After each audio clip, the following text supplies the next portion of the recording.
This guide will walk you through enrolling a T4000 as dialer capture with contact ID.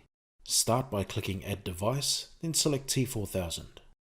Fill in the required information, a site name, serial number from the front of the T4000, and a reporting format.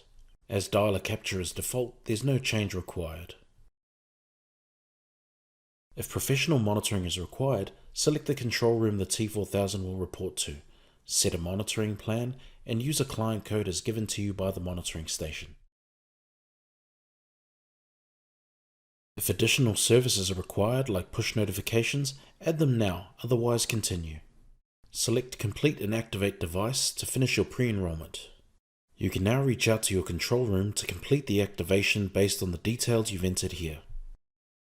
You can now administer to your newly enrolled T4000. Use the search bar to find the site. Select SkyCommand Actions. As part of a basic T4000 dialer capture enrollment, we create a key switch action for you. Feel free to edit or remove this action as needed. Click SkyCommand Users to begin adding app users to the site. Click Add User and begin adding a valid email address.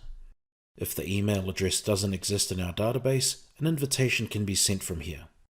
Click Save Changes and OK to complete. And that concludes this guide to a basic dialer capture with contact ID enrollment.